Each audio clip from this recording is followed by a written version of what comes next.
going back again and again and again, not because we think they're doing such a great job, but because we are trapped between a system where we feel like it's the lesser of two evils all the time. And that doesn't mean that occasionally we don't vote for someone that we're excited about, but what it really means at the end of the day is that we have a lack of options. That means that when we don't have real options, we don't have real choices, the folks who are getting the job don't have to work that hard to get it.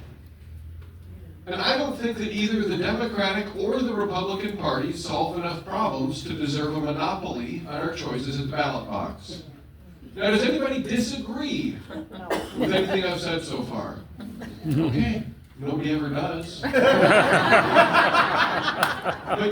then why did it take coming here today to be talking about this? We're the frogs in the boiling water, right?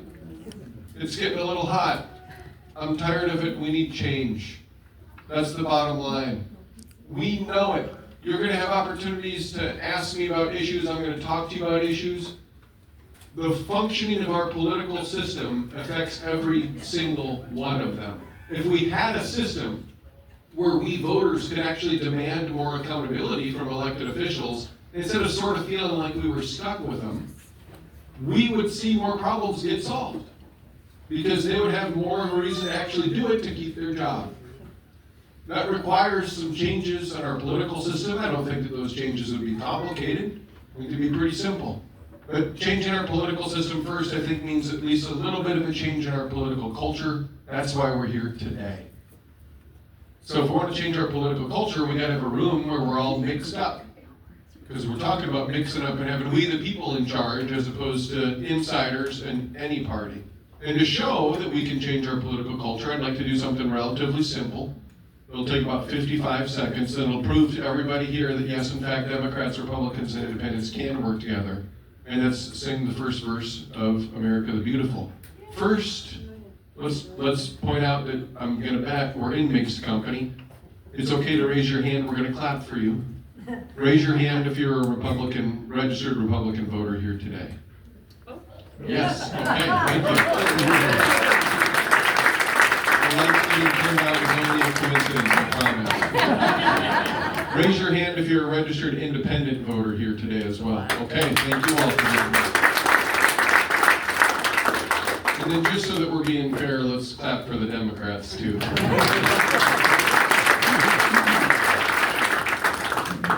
We do appreciate seeing electeds and former electeds here, so let's do a round of applause quick for Mike Zimmer and for Todd Bowman.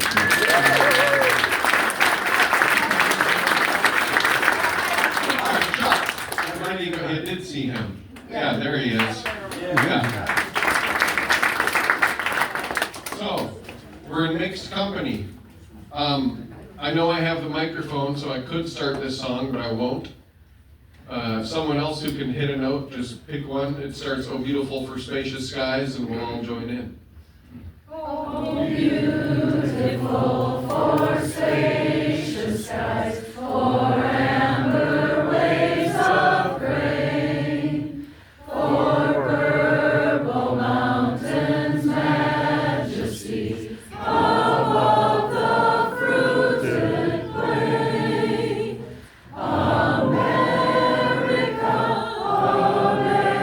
America, God shed His grace on thee, and crown thy good with brotherhood from sea to shining sea.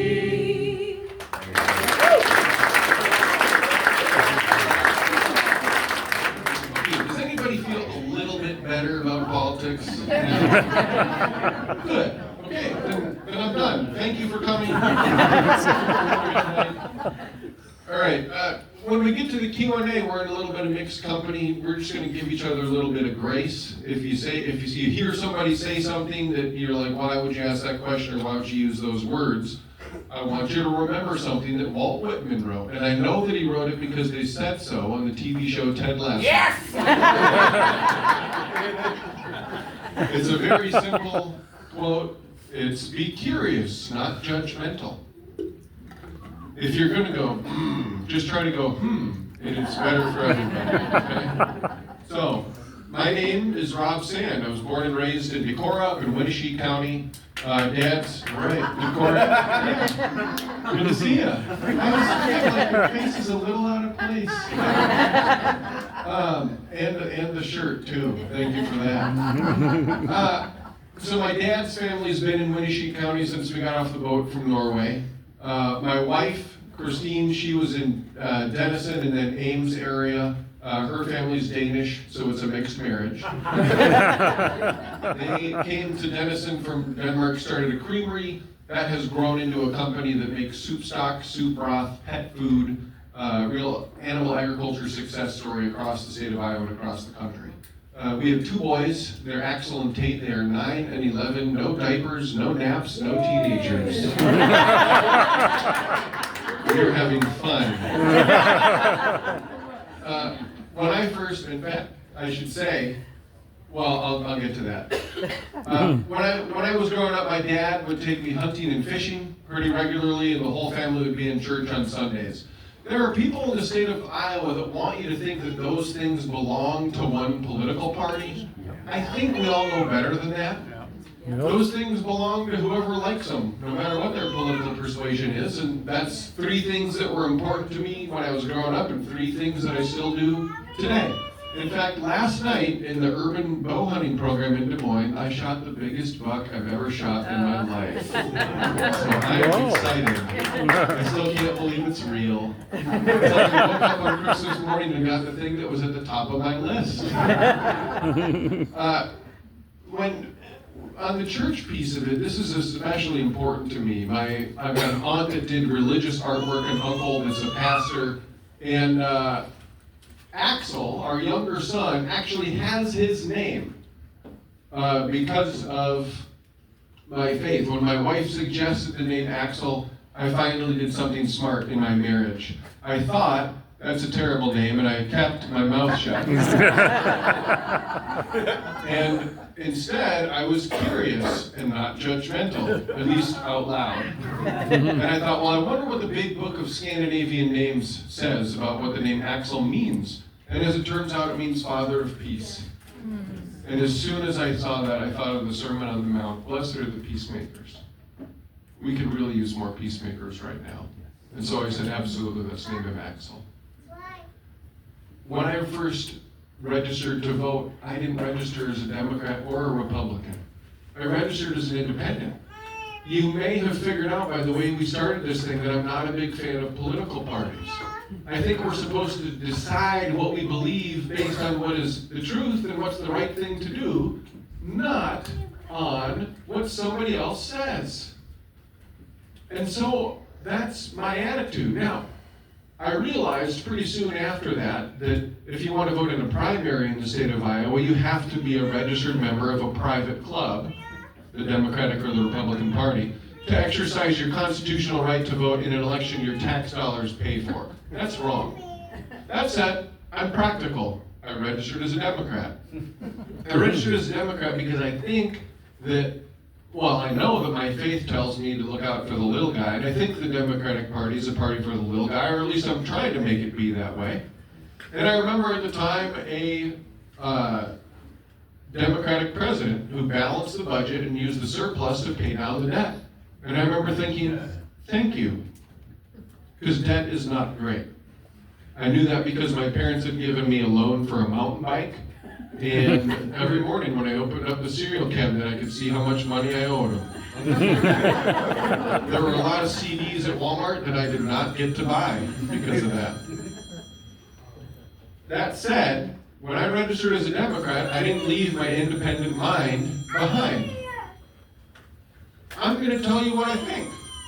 I have already, in the course of this campaign, said a number of things that I believe that have upset some people in my party. I don't think we need people telling us what they think we want to hear. I think we need people telling us what they believe. And so I'm going to do that throughout this race. I think that's more important. When I finished my education, I went to work at the Attorney General's office. 7 years as the chief public corruption prosecutor in the state of Iowa. Also prosecuted violent crime, bank robbery, murder, regular robbery, I suppose, abuse, assault, you name it. I handled the Iowa film office tax credit scandal, if you remember that case. I also uncovered the largest lottery rigging scheme in American history, if you remember that case. I wrote a book about it. It's great. You should buy it. We have sold tens of copies. Can you get it at the library here? I don't know. I don't know either. That would be a good place. I probably should have sent them a copy. It hasn't been my fault. You'll take it? All right. You shouldn't trust me, but the Washington Independent Review of Books did name it a favorite read of the year when it came out. So it's not bad, I guess. If you don't like reading books, there's a documentary about the case. It's true crime, there's courtroom drama, there's rigged lottery jackpots. If that's not enough for you, there are Bigfoot hunters involved in the case. If that's not enough for you, who are you? What more can you want? I hit the point at the Attorney General's office where I realized the work that I was doing was darkening the way I looked at the world. You can do a lot of wonderful things in law enforcement. There's a lot of important things to do. By the time it comes to a prosecutor, it is really only the worst things that human beings can do to each other. And that's what I'm thinking about all day long. And after 5-6 years of that, I thought, that might be enough for me. I'd like to do something a little bit more proactive, to do something good, as opposed to just trying to make bad stuff less bad.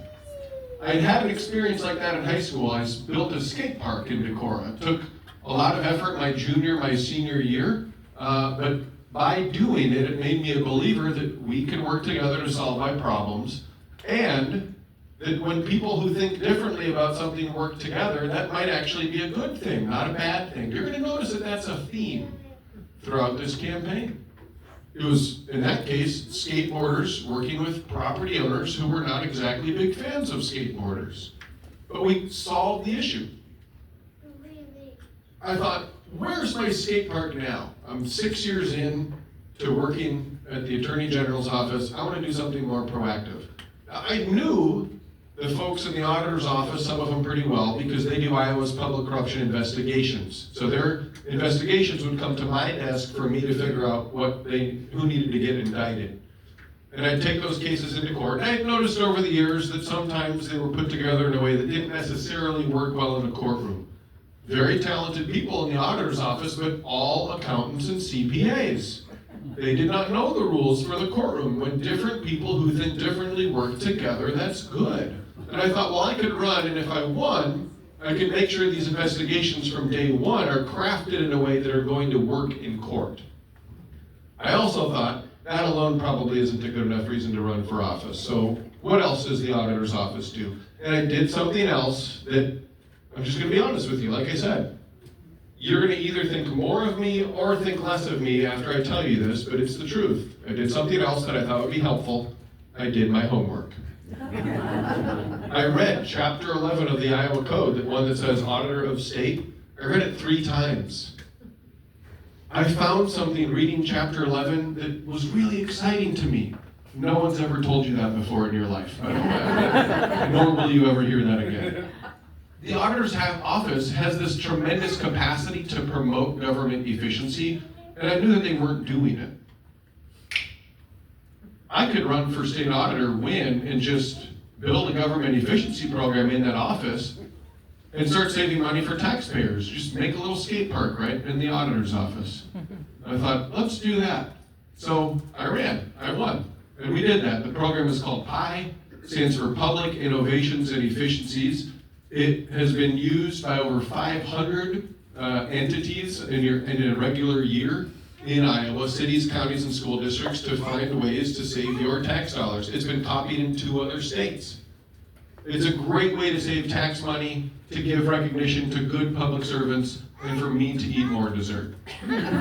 Because yes, we give out pies to our winners. I also stood up to say, we should change the rules so that people who work in the auditor's office can live anywhere they want in the state of Iowa. Why did I do that? Because I grew up in Decorah, and I remember the conversations that would happen if a family left town. I know you've been a part of these conversations, right? We sit there at the supper table, my parents would say, oh, so-and-so's moving away. What happened? Was it a job? Hey, Rob, were their kids fitting in school? Was anybody picking on them? The whole community cares because we live and die in small town Iowa by the family.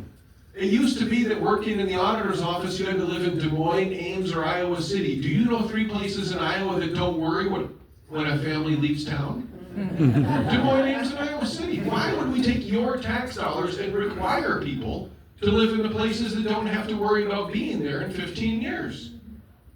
Well, we don't anymore in the auditor's office. I'd like to expand that as well if I was your governor. I also took a solitary stand against your tax dollars getting used to pay for the most egregious bailouts of wrongdoing by government insiders. Great example, $4 million paid out to the victims of sexual harassment by Dave Jamieson, the head of the Iowa Finance Authority. $4 million. There's a law in the books in the state of Iowa that says if somebody does something that bad, we can go after them and make them pay for it. Dave Jamison's got an IPERS pension that's maxed out. He's probably going to get paid $1 million or more over the course of his retirement out of IPERS after we bailed him out for $4 million. Why are we doing this? We should use that law. And so on that situation and in multiple other ones, I voted against those settlements because I'm not going to go along with doing the wrong thing. We should have personal accountability for people and not be using your tax dollars to bail out their wrongdoing. And I know when we vote for people, sometimes the question really is, when push comes to shove, we send you to Des Moines, we send you to Washington, D.C., you're in there making your new friends in powerful places in these big, beautiful buildings, and they're going to sit you down and they're going to say, well, we've never done that before. We've never used that law before. We're not sure how it would work. And the question is, if I'm going to send you, are you going to stand up and say, well, maybe we should use the law, it's about time that we try? Or are you just going to say, oh, you've never done it this way, well, I guess I'll just go on and pretend that that law is not there and just do it this way because you all want to? This story tells you my answer. It'll be the same answer if I'm your governor as if I'm your state auditor. I'm not going to go along with doing the wrong thing just because everybody else in some place of power happens to be doing it. Finally, in my first term, we uncovered a record amount of misspent money. How did we do that?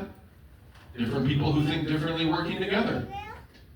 Right after I won, I promoted an independent and a Republican who had actually made campaign contributions to my opponent to the 2 highest positions in the office, the 2 deputy positions. Now, people who love politics, they say, Sand, you dummy, you're doing it wrong. You're supposed to punish people that disagree with you. That's how you amass more power. You should award the people who support you. That's how you get what you want and everything, right? How are you going to make people scared of you, Rob, if you do things like that? I have 2 answers to that. Number 1, who's ever going to be scared of me? Look at this face. I'm 43, I promise. Number 2, more seriously, what if I'm not trying to do politics? What if I'm not after power? What if this is about public service? What if it's about saying to the people who lost, hey, the election's over, I won. Come on board, even a broken clock like you is right twice a day. And every once in a while, I'm almost slightly incorrect, and it would be good to have you there to point that out. That's how we did it. That's how we uncovered a record amount of misspent money. What happened after that? The people of Iowa worked together, Democrats, Independents, and Republicans, to re-elect me as your state auditor. What happened after that? They literally passed a law in Des Moines making it so that state agencies can hide evidence of waste and abuse of your tax dollars from us so they can hide it from you. Blows my mind. 8 different kinds of documents the auditor's office isn't supposed to look at. Every government watchdog, every auditing organization in America that weighed in on this law said this is a terrible idea that will lead to an increase in waste, fraud, and abuse of your tax dollars. They did it anyway. You don't need experts to tell you that. This is common sense, right? Hey, the auditor can't look over there. Oh, really? What might happen over there? You're driving down the road. You look in the rearview mirror. There's a cop behind you. Where do your eyes go next? Speedometer. The speedometer, yeah. One guy one time said, beer can. I think about him a lot. I hope everybody's okay. But he gets it, right? We have people whose entire jobs, thank you, Sheriff, their jobs are to help us, lead us not into temptation. They're there to, oh, that's right, am I going too fast? I'm just gonna try to, oh, that's right, here comes the auditor. I better not steal any money over here or do anything bad because someone's gonna look. They help us be good. When you take the auditor out of there, you may as well pass a rule that says no law enforcement allowed to patrol on county roads in Jackson County. Yeah. What do you think is going to happen on county roads? Everything terrible. This is nonsense. It's an abuse of the single most important thing for government to do, which is tell the people who are paying for it what is happening with their money. And here we are. It reminds me, by the way, when I say here we are, where are we? They're spending time figuring out how to hide money that they misspent and that they're going to misspend, while our economy is the 49th worst in the country. Our cancer growth rate is #1. More Iowans are getting cancer at a growing rate than any other state in the country, and we are #2 for cancer incidences overall. Our education system, they're over there figuring out how do we make it harder for the auditor to do their job? Foundation and education, we put it on our quarter. We're in the middle of the pack. And they're over there, oh, that auditor, he's finding too much misspent money. We gotta fix that. That's their idea of a problem. Makes me angry. You know, my faith tries so often to center us on forgiveness and love, right? Love your neighbor, love your enemy even. But there was one time when Jesus got really angry. He saw the money changers in the temple, and he saw them abusing their position of trust and power to serve themselves rather than serving ordinary people, and he flipped their tables over. There are some tables that need flipping in Des Moines. I would love your help with that.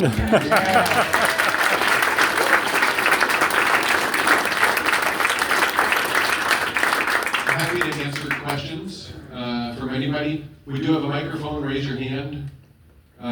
We'll try to get it to you, but we can probably hear you and I can probably repeat it too. Yes? How about IPERS? Will you support the way, keep it moving the way it is? Yeah. The question is, how about IPERS? Here's a simple answer. We have one of the best funded public pension systems in America. If it ain't broke, don't fix it. And I want to take a second, because again, this has to do with the brokenness of our political system. A genuine thank you to all the people who served on the IPERS task force. They were volunteers. There were ideas that didn't get newspaper coverage that were good ideas, okay? But let's look at how this task force got built and who the governor put on it. All people belonging to the same political party. One independent, 0 people from the other political party. And so, of course, when you put people together who think all the same way, you get answers that don't make sense. This is supposed to be about government efficiency, and they say, hey, let's cut benefits. Well, everybody in Iowa knows public employees take a lower salary to later on have a better pension package. So that's not efficiency to cut benefits, because then you're going to need to increase pay to keep it competitive. That's just rearranging the chairs, right? That's not efficiency. By the way, at the same time that this is happening, a year earlier, we found out that the private school program, the company that runs our school vouchers program, got to double their pay in their contract with the state of Iowa while taking on 0 additional obligations. That would be nice, wouldn't it? So a deal isn't a deal for Iowa's public employees. Maybe we'll think about taking that away. But a deal also isn't a deal for some private company in New York. Yeah, we're going to give you extra money. Millions of dollars on top of what they had already agreed to get paid. For what? For nothing else. They stonewalled our office for 6 months before giving us the contract. When we finally got it, we compared the two. The only differences, a new area called variable fees. Ways for them to make more money even though they're not doing anything that they didn't already agree to do. Makes it so clear who they're serving in Des Moines, does it not? Because this is one of those opportunities where your state government could come out and they could say, hey everybody, we're having a press conference, just wanted to let you know, this company signed this agreement and they came back and they said, boy, we'd really like to have some more money. But because we work for you, the taxpayers, we told them no. They didn't do that, they just gave them more money instead. I'm ready to flip some tables. Yes? What about where they said that so many percentage of kids in state colleges have to be from Iowa? Oh, yeah. The question was, what about the rule where they're requiring a certain percentage of people at our institutions of higher education to be from Iowa? And I think this was for the medical schools specifically recently. I really like the idea of making sure that we have doctors that stay in the state of Iowa. That can be there's a number of ways to get there. Requiring that they be from Iowa is not necessarily the best way. My favorite person to talk about in this is Matt Kishnami. He went to law school with me in Iowa City. He's from Hawaii. Now he lives in Cedar Rapids. We can bring people in. I believe in Iowa. I think when you come here, you're going to be, oh, I love this place. I'm from North Dakota. Yeah, there you go. Yeah. So it's basically Hawaii to you. I think when we bring people in from outside the state of Iowa, they will love it here. Because I love it here, and I think there's a lot to love. To make sure that we have doctors who live and work all across the state of Iowa, we can do many other things like loan forgiveness programs, right? Or other things to help them decide to stay here, or making sure that they can actually practice medicine without worrying about getting sued, because doctors want their patients to actually get a little bit sicker before they make an intervention, like it was now the rule for reproductive health care for women. There's a lot of things that we can do. If our football team at Iowa State or in Iowa, they said you gotta have half the players from Iowa, we got some great players on our football teams from Iowa. I love that we always go out and we get those underdogs that aren't recruited, but we do a lot of recruiting all around the country too, and that's what helps make us strong. Great question, yes. So when you're, sorry. go ahead. Go ahead. I won't be When you're elected governor, because you're gonna be. If. Anyways, are you gonna butt back at the big beautiful bill, the Medicaid problem? Oh, yeah. Great Yeah. question. Look, that's a federal bill. I'm gonna be governor of the state of Iowa. What can a governor do about a federal bill? I'll do what I can. The truth is, and this is important, right? I know that we're used to hearing people say, I'm gonna do everything, and we're gonna this, and we're gonna that, and promise you things that they literally cannot possibly deliver on under our Constitution, right? So I can't do things to undo that bill. We can take a fight against the impacts of those bills. We think 100,000 Iowans are gonna lose health insurance because of this bill. My daughter just got denied braces Your daughter just got denied braces. because she didn't fall in the criteria because they changed it October 1st. There you go. And do you know what's gonna happen, by the way, if you didn't use your health care coverage? You know what's gonna happen when 100,000 people lose regular access to a doctor? Yeah. Your costs are gonna go up too. Because fewer of them are gonna have regular doctor appointments where we can intervene at a point where their issue is less costly, and more of them are gonna go to the emergency room where it's more expensive. That's bad. It's gonna make costs go up for everybody. It also added 3 or 4, depending on who you talk to, $1 trillion to the United States debt with a single vote. It's quite an accomplishment in a way. And all of this to sort of kind of pay for tax cuts for billionaires. Why are we doing this? You know, I'm gonna say too, here's one reason why we're doing this, because we don't require our elected officials to do public town halls where anybody can walk in and ask questions. Right.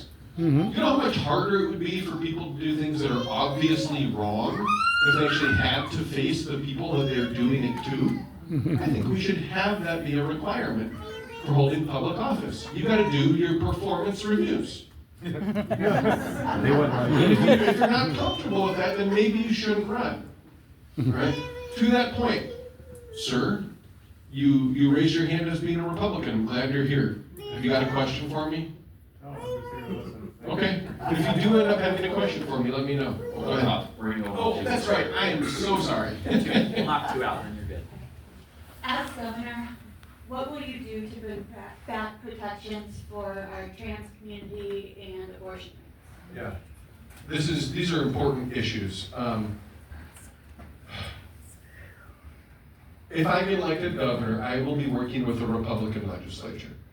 If that's news to you, good morning. It's October 7th. You're in Maquoketa, Iowa. The Iowa House has a supermajority of Republicans by 1 seat. It doesn't have a supermajority in the Iowa Senate by 1 seat, okay? I would like those majorities to get a little smaller. Balance is good. But I'm going to be working with a Republican legislature. So the biggest piece of the answer to this question, because again, someone might come to you and say, we're gonna this, we're gonna that, we're gonna this. And there's a lot of things that you just can't do if you don't control the whole thing. But here's what we can do. This is a really simple thing for all of us to remember. When you're in a hole, stop digging, right? We can stop it from getting worse, right? I think that's what we should be focused on, is the idea of our economy being 49th. And so my message, and our cancer growth rate being number 1. My message to the legislature is, do not send to me culture war bills. I will not sign them. Put your time into addressing issues that impact the lives of every single Iowan. Let's fix our economy. Let's fix our education system. My boys are 9 and 11, not that far behind. We've got to have better public schools in the state of Iowa. We used to be the greatest in the country, and now we're mediocre. That's not good enough. And I want to add, right? The folks there now, a lot of them, when they passed the 6-week abortion ban and then it was upheld by the Iowa Supreme Court by a single vote from the Iowa Supreme Court, they said, we're not finished yet. Meaning they want to do more than a 6-week abortion ban. It's all on the table. Contraception, IVF. We need to stop the culture wars.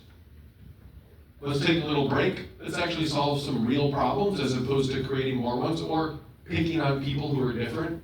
That doesn't help us, right? We just talked about the fact that we need people in the state of Iowa. If we're telling people that they're not welcome here because they're different, we're not just losing them, we're losing young parents who want their kids to grow up in a state that loves them as much as they love that state. And if they don't think it's going to be here because they think their future children are going to be unwelcome here, then they might leave for that reason. Then we've lost multiple generations because, why? For what? It's silly season. Thanks for asking. Go ahead. How sure are you that there's going to be an election in 26, midterm? Oh, well, to that I always focus on the serenity prayer.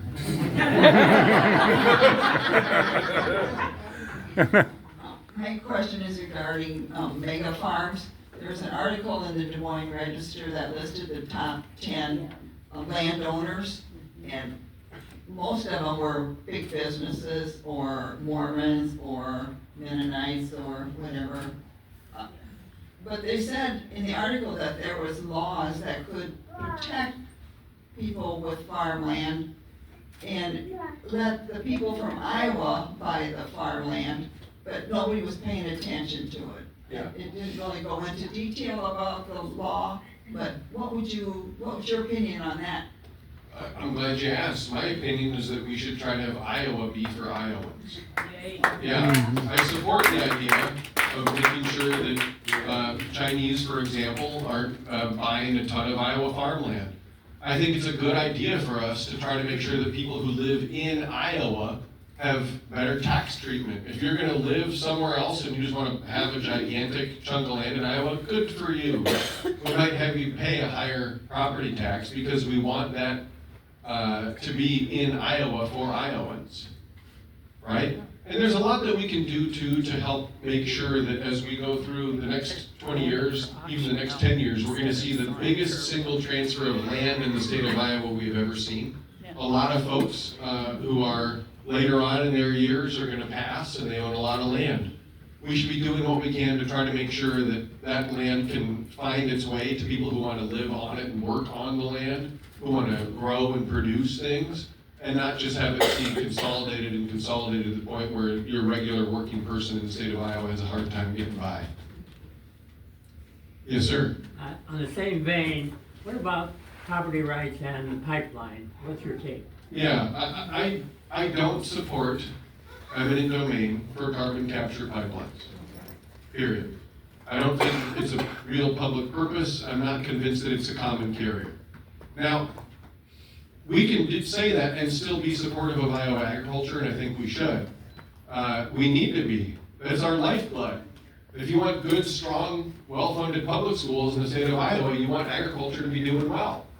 But there's other ways to use the CO2 that's coming out of our ethanol plants that aren't 100% dependent on federal tax policy to be effective.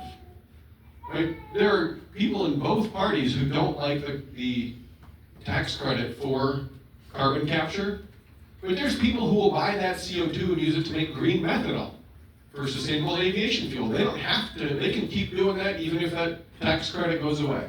There are people who will buy that CO2 and use it to make bricks, concrete bricks. They will keep doing that even if that tax credit goes away. There's lots of ways to make sure that we're supporting our ethanol industry and expanding sustainable aviation fuel in Iowa without having to do that. Now that said, I'll also say, it's the eminent domain piece that troubles me. If we can help them find a way to build it without having to use eminent domain, I got no problem with that at all. And I think that sometimes our laws for pipelines stand in the way of that too. Well, Mike, oh, okay. Okay, I'm Caroline. I'm a librarian, historian. I believe in intellectual freedom, and I also help with the Preston Times newspaper, so you kind of know what my general topics are going to be.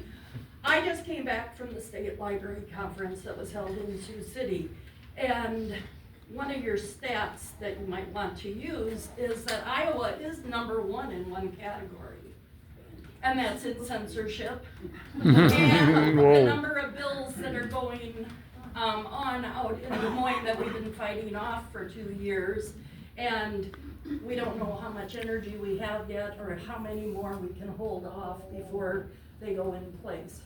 We also were fortunate to see a film called The Librarians that's just coming out. It will be at the Putnam, and I hope you and your crew get a chance to see it. It'll be around the state. But on the 23rd of October, I hope to see a bunch of your faces down there to watch this. But it talks about the censorship issues that went on in Texas and Oklahoma and all these big issues. And there's a book called That Librarian. She's featured in this, and it was featured at Sundance, etc. So that's my plug on that. But so my general stat is we are #1 in those issues. Yeah. And I guess, I don't know that I really have a specific question, but I also heard last night, like with the history with Iowa cities, it's held off for a week in the courts about the stuff moving out, but I haven't got it all verified, but there might be vans there right now with prison workers taking stuff out the back doors today. The artifacts, and we don't know where it's going, we don't know. I was on our Historic Society board. So anyway, so all of those types of things are a major concern for me. Yeah. Who's taking them out? The state. The state. So and those are good questions. Again, I think this is, yeah, part of this comes back to the lack of trust in our political system. So hopefully they've got a good place to store it. Maybe They were either gonna sell it, give it away. They're not even taking a chance to say, hey, Jackson County, this stuff pertains to you. Oh. Would you want to have it? That's not good. Some of it might go to Des Moines. Yeah. And I could go to jail if somebody comes in and if one of these bills pass, if somebody comes in and they're mad at me for whatever and they say, I don't like this book and I'm gonna get Caroline in trouble, and I could have the sheriff have to come and haul me off because there's a book in the library. Tim. Well, they probably would, Brett Yeah, doesn't some want of the to. stuff we've talked about, some things we've talked about for a long time. You know I voted for you and Trump. Yep.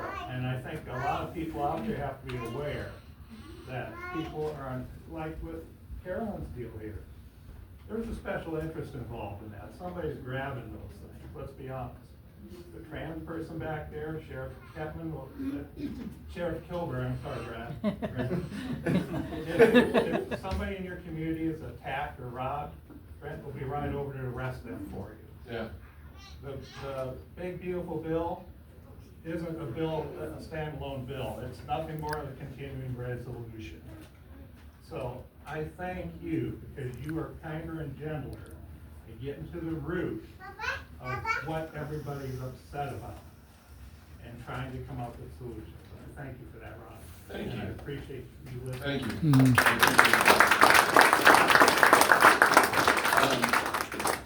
Yeah, Mike, go ahead.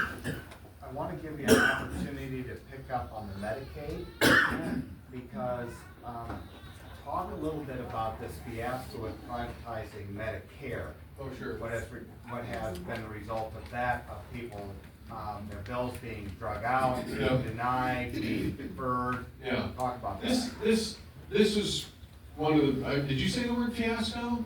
Boondoggle comes to mind. And I could, my staff often warns me that my answers go on for too long. And it's because my instinct as a prosecutor is I always want to give the jury the evidence to reach the conclusion that I have already reached by studying the evidence. And there's a lot of really good evidence that shows that the privatization of Medicaid in the state of Iowa has not worked. I'm going to give you some of it while also trying to keep my answer from going on for too long.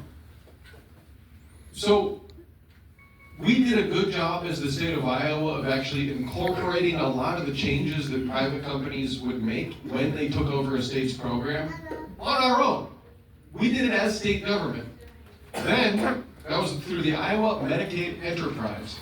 Then, Governor Branstad decided to privatize it and did it faster than any other state ever had. The federal government actually forced him to slow down. He said, you can't do this fast, this is a big deal. They still did it very quickly. I don't think that the MCOs, the private companies that now run the program, really had a chance to understand just how much fat we had already trimmed. We could have been proud of the Iowa Medicaid Enterprise. We did a good job of doing it ourselves. We were just like, what are they doing over there? Let's just do that over here by ourselves. And then we don't have to pay them to do it. So when they came in and realized, oh, the state's already trimmed the fat, the only thing that they could do to get a return for their shareholders was deny services. We audited this. Comparing the 3 years after privatization to the 3 years before, with not counting the first 6 months, because, you're playing 52 card pickup, illegal denials of care for Iowans in the program went up 500%. That is the conservative number that we used after getting feedback from the administration, where they said, well, you should look at this and this and this and this. And we said, okay, we will. And it went up 500%. These are people who are getting denied things that they are supposed to be getting. This is Jack, a boy with a degenerative disease, born that way, getting denied as he is growing bigger and bigger, a new wheelchair that will fit him. This is wrong. And Iowans would never treat other Iowans this way. And so we shouldn't have this program run by these companies that are happy to treat other people this way. And you can be upset about it for two different reasons. Again, this is the stupidness of our political culture where we tell people, oh, you have to think this, you have to think that way. You can think however you want. You could be driven by a big heart in your faith, and you could say, we should heal the sick. And I want to have a good program here for that reason. Or you could be the single most cold-blooded, selfish person in Jackson County. Don't say their name.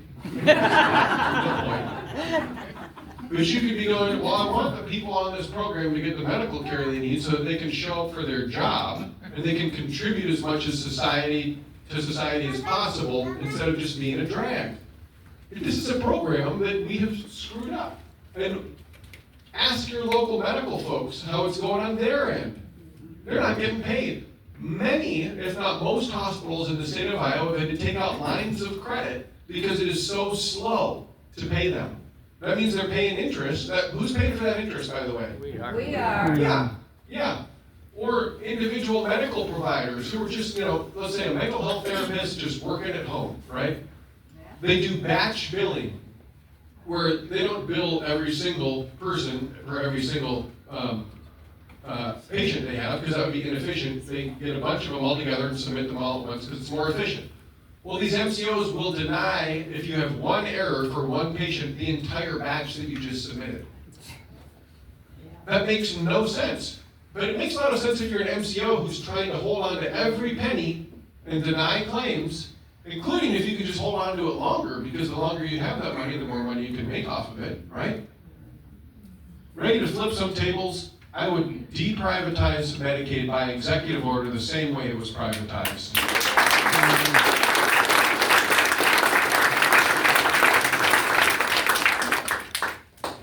Did you have one? Go ahead. Either one of you. I'm from Hawaii. What's your name? I'm gonna say it with Matt Krishnami next time I do that bit. Jacqueline Franson, so. Okay. Iowa boy. But, we've had universal health care in Hawaii since the beginning of time. So it can be done on the state level. Is that ever a consideration? I guess I'd say this. I can think of a couple reasons. Hawaii is probably a little bit easier to do it because it's harder for people to come and go than it is to come and go from Iowa or Minnesota or the like. Well, it's mandated to the employer. Yeah. So if every employer is on the same level and has to provide health care, What if you're unemployed? well, then they have a huge safety net. Okay. We got a lot of things that I would really like to do as governor. We're gonna have a lot of things we have to do. We have a $900 million budget deficit. We have to fix that. One way we can fix it, and I would like to treat cannabis the same way we treat alcohol. That would save us a whole lot of money and a whole lot of pain in the state of Iowa. They are both drugs. They can hurt you. Don't do them. But also, let's not throw people in prison just for doing them. I'd like to restore the state auditor's office so that it can deter waste, fraud, and abuse. I would like to have a political system that isn't just the lesser of two evils. That, to me, I don't know how I would get a Republican legislature there, even if it was a priority personally of mine. I want people to have health care coverage. One of the reasons that I think that this big, beautiful bill is terrible is 100,000 people are gonna lose it. I'm not sure how we do it at the state level in Iowa at this It can time. be done because everybody in this room wants health care. Well, you send all the people in this room to the legislature as legislators and then we'll talk. It's a good question. JB says we're out of time. Sorry. That means you're enjoying this, that's good.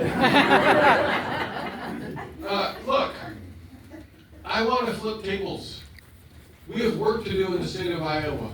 If you too came in here ready to flip tables or now you're convinced, either way, I need your help because they're heavy. I can't do it by myself, all right?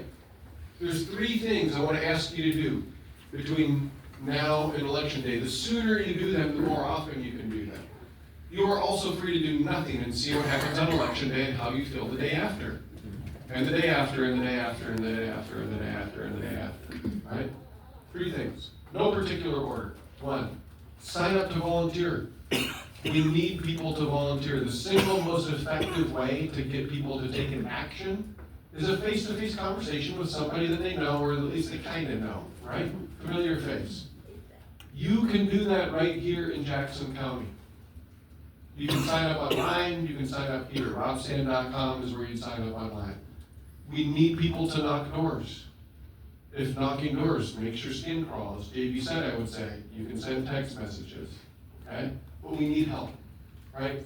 Again, this isn't about putting one political party in power. It's about balance in the state of Iowa. Force the parties to work together. Push towards an Iowa that isn't redder or bluer, but that is better and truer. What else can you do? We need people to donate. When we raise money, we put it to good use. We spread the message. If you've donated before, thank you. You may now donate again. Third thing, go on social media and follow my profile on whatever platforms you use. Facebook, TikTok, X, I guess it's called now, Instagram. We're there, we post. Interact with our posts, follow us, hit the share button so that people who are not here today, who do not know me, can also hear about somebody who's saying something different, right? You can go to robsand.com/events. We still have like 25 more of these across the state of Iowa, mostly in eastern Iowa, so it's actually good because your folks are most likely in eastern Iowa too. You can see all of them. Because I'm someone that actually is willing to meet with people that might vote for me. Imagine that. And you can just put a post up. Hey, I saw Rob Sand today in Jackson County. He was inspiring.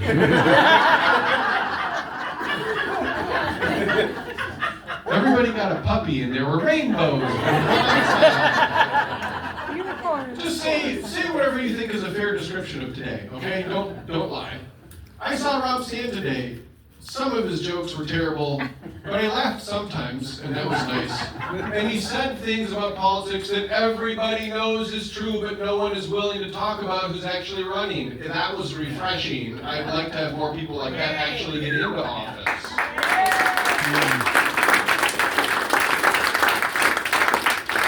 You should go see him. Here's where the rest of his events are.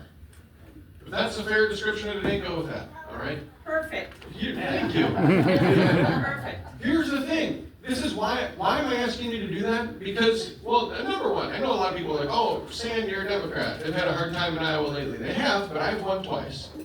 Some people say I can win this race just because I've won twice. I won't argue with you.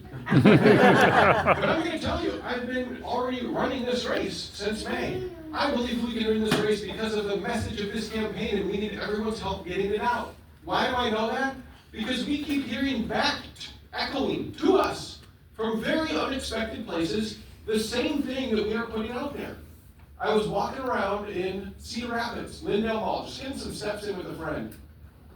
A guy comes up to me, hey, you're Rob Sand. I was just watching YouTube videos about you this morning. I'm going to register to vote for the first time in my life to vote for you.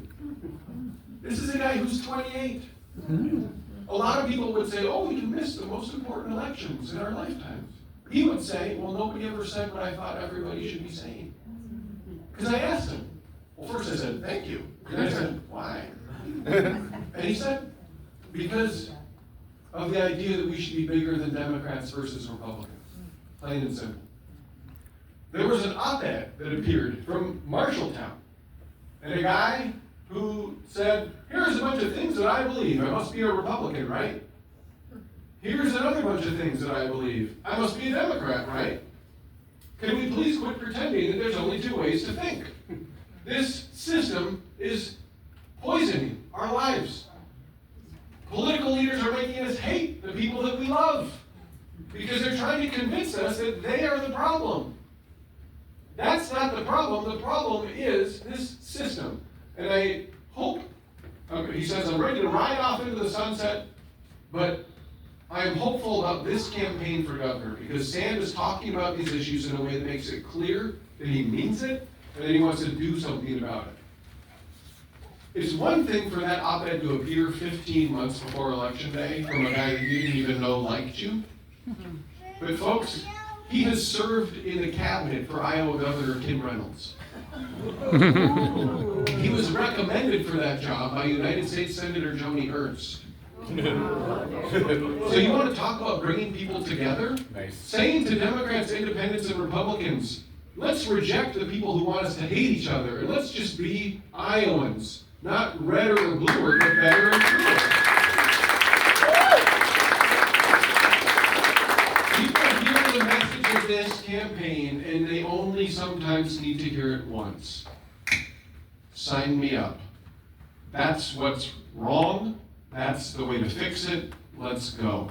If you help me do that, by donating, by volunteering, by sharing our posts on social media over the course of the next years, we can flip these tables and we can get back to an Iowa where we're not arguing about redder or bluer, but just focused on better and truer. Thank you for being here.